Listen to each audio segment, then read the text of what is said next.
बिस्मिल्लाहिर्रहमानिर्रहीम। अस्सलाम वालेकुम नाजरीन, रास्को न्यूज़ से मैं हूँ आपका होस्ट एहसन सीमा।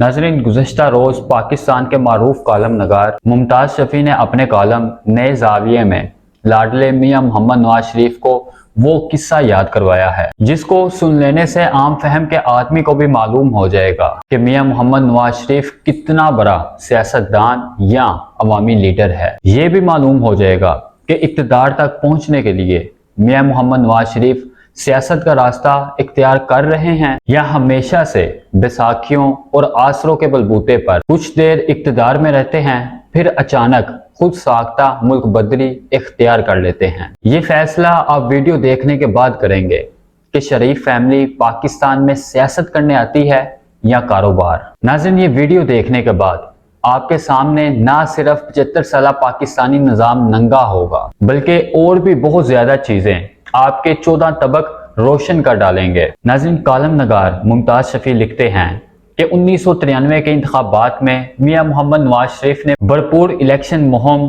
अनोखे और यादगार अंदाज में चलाई थी। हेलीकॉप्टर के जरिए मुख्तलिफ शहरों और देहात में जलसों की बहुत ज्यादा शोहरत हासिल की थी। जिस रोज इलेक्शन हुआ वोटरों का जोशो खरोश देखकर यही लगता था कि मियाँ मोहम्मद नवाज शरीफ ये इलेक्शन जीत जाएंगे। रात 10 बजे के बाद तमाम लीगी रहनुमा अपने अपने हलकों में जा चुके थे ताकि नताइज मालूम होने के बाद अपने अपने हामियों के साथ इलेक्शन जीतने का जश्न मना सकें। मियाँ मोहम्मद नवाज शरीफ और मियाँ मोहम्मद शहबाज शरीफ अपने वालिद मियाँ मोहम्मद शरीफ की खिदमत में मामूल के मुताबिक तबादला ख्यालात कर रहे थे। इलेक्शन में कामयाबी के बाद हुकूमत बनाने और मुख्तलिफ इश्यूज पर अमल दरामद से मुतालिक बातें हो रही थी। शरीफ फैमिली के बाएतमाद और दरीना साथी सैफुर रहमान भी खाना खाने के बाद गुफ्तगू में शरीक रहे। इन्हें मुतवक्का कामयाबी का इस हद तक यकीन था कि इन्हें ये सोचने का मौका ही ना मिला कि अगर कामयाबी ना मिली तो उसके बाद क्या करेंगे। आने वाले हालात के बारे में ध्यान ही नहीं गया।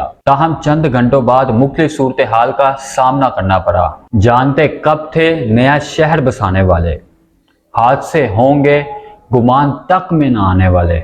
नाज़रीन, सैफुर रहमान ने मियाँ मोहम्मद नवाज शरीफ के सेक्रेटरी क़याम कैसर के साथ टेलीफोन एक्सचेंज बैठकर पंजाब और सूबा सरहद के हलकों में मुस्लिम लीग नून के उम्मीदवारों की फहरिस्त निकाली और तयशुदा प्रोग्राम के मुताबिक हर हलके में लीगी उम्मीदवार, रिटर्निंग ऑफिसर, SP, DIG से इंतखाबात का रिजल्ट लेना शुरू किए। उस वक्त 10-12 लीगी कारकुनों और 2-3 मुलाजमीन के अलावा कोई भी मौजूद नहीं था। वो लिखते हैं कि मैं चूंकि हेलीकॉप्टर का मुस्तकिल सहाफ़ी था, मियाँ मोहम्मद नवाज शरीफ बहुत ही अच्छे मूड में थे। इन्होंने शाम 4 बजे तक लाहौर के मुख्तलिफ पोलिंग स्टेशन का दौरा करने के बाद अपने दामाद कैप्टन रिटायर्ड सफदर के गाँव में जाकर चाय पीने का प्रोग्राम बना लिया। उस वक्त वह सहाफी मैं ही मौजूद था। 3-4 लीगी रहनुमा सुहेल ज़िया भट्ट के हमरा चलने के लिए तैयार थे। उस वक्त सभी लोग अपने अपने हलकों में वोटों की गिनती और बरामद नताइज हासिल करने के लिए जा चुके थे। 3-4 मुलाजमीन को साथ चलने की हदायत की गई और मियाँ मोहम्मद नवाज शरीफ का काफिला हेलीकॉप्टर में बैठकर कैप्टन रिटायर्ड सफदर के गांव चला गया। नवाज शरीफ और दीगर अफराद ने नमाज मगरिब अदा की। इस दौरान कैप्टन रिटायर्ड सफदर अपने मुलाजमीन के हमरा एक बड़ा पतीला और लकड़ियां लेकर आ गए थे। चाय के लिए तमाम लवाजमात भी मैसर थे। मियाँ मोहम्मद नवाज शरीफ मुख्तलिफ मुकामात पर लीगी रहनुमाओं की पोजीशन मालूम करते रहे और सुहेल ज़िया भट्ट लतीफ़े सुनाकर सबको महजूज करते रहे। हर जगह से अच्छी खबरें मिल रही थी। नवाज शरीफ भी बहुत ही ज्यादा खुश थे। इतनी देर में चाय तैयार हो गई। ड्राइवरों वाली चाय बनाई गई थी।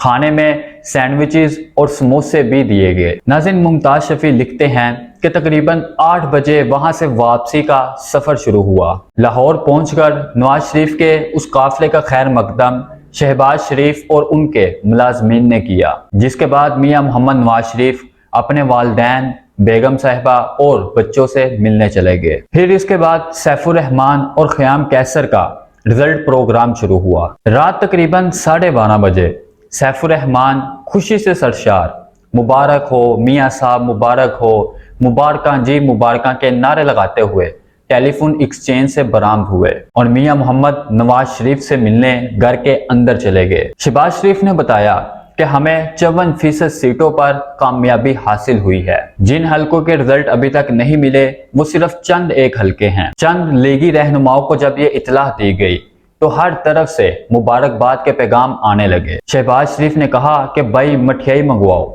इतने में एक लीगी रहनुमा 3 किलो मठियाई का टोकरा लेकर आया। मुमताज शफी लिखते हैं कि वहां मेरे और शहबाज शरीफ के अलावा 10-12 और लोग भी मौजूद थे। मठियाई खा ही रहे थे कि सीनियर सहाफी नजीर नाजी साहब बहुत ही खुशी में झूमते जमाते घर के अंदर आ गए और इन्होंने दीवानावार शहबाज शरीफ को जफ्फा डालकर मुबारक जी मुबारका मुबारका कहा। इसके जवाब में शहबाज शरीफ की चीख निकल गई क्योंकि इन्हें रीढ़ की हड्डी में दर्द निकल आया और मार सुटिया जे नाजी साहब बहुत ही बामुश्किल कहा और साथ ही कुर्सी पर जाकर बैठ गए। नाज़रीन, वहां जितने भी लोग मौजूद थे एक दूसरे को मठियाइयां खिला रहे थे कि नवाज शरीफ भी वहां आ पहुंच गए। मैंने इनको मुबारकबाद दी तो इन्होंने मठियाई का एक टुकड़ा मुझे खिलाया, जिसके बाद वो मुबारकबाद वसूल करते हुए टेलीफोन एक्सचेंज में घुस गए। मुख्तलिफ लोगों से राब्ते शुरू हो गए।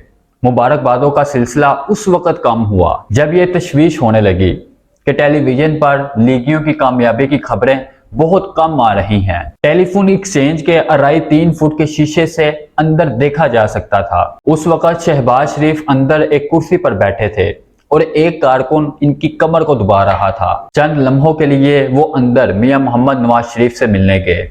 इन्होंने बाहर आकर बताया कि बाज लीगी उम्मीदवारों ने बताया है कि इन्हें जो रिजल्ट रिटर्निंग ऑफिसर ने दिया है टीवी पर उसकी खबरें बरअक्स आ रही हैं। कई उम्मीदवारों ने बताया कि इन्हें टेलीफोन करके दोबारा बुलाया जा रहा है। रिटर्निंग ऑफिसर ने असर 9 नतीजे का ऐलान किया। 3-4 रिटर्निंग ऑफिसरों ने नतीजे का ऐलान फौजी अफसरों के मौजूदगी में किया। उधर मियां मोहम्मद नवाज शरीफ बार बार जनरल रिटायर मजीद मलिक चौधरी बरादरान और दीगर रहनुमाओं से फोन पर राब्ते कर रहे थे और साथ ही साथ परेशान भी दिखाई दे रहे थे।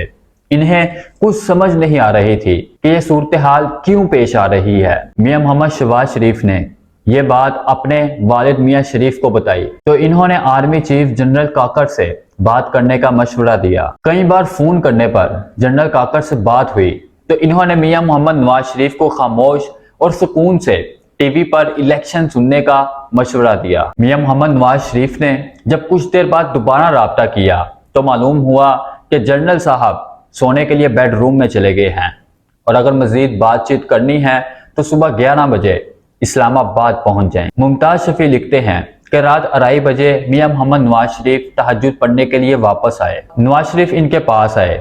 शहबाज शरीफ ने कहा कि मुमताज साहब आप भी घर चले जाए, सुबह सब सूरत हाल वाजिया हो जाएगी। इनका ड्राइवर मुझे घर पहुंचाकर चला गया तो नींद मेरी आंखों से भी गायब थी। सारे दिन की थकन के बावजूद मेरे जहन में यही सवाल गर्दिश कर रहा था कि नवाज शरीफ की कामयाब इलेक्शन मुहिम को किसकी नजर लग गई है। अगली सुबह नाश्ते के बाद जब मैं अखबारात से खबरें तलाश कर रहा था तो घर के ऊपर से हेलीकॉप्टर उड़ता दिखाई दिया तो मुझे याद आया कि मियां मोहम्मद नवाज शरीफ जनरल काकर से मिलने जा रहे हैं तो मैंने इन्हें दुआओं के साथ रुखसत किया। नाज़रीन, ये हकीकत पर मबनी तहरीर है जो हमें इस बात को तस्लीम करने पर मजबूर करती है कि पाकिस्तान में किसी भी वक्त कुछ भी हो सकता है।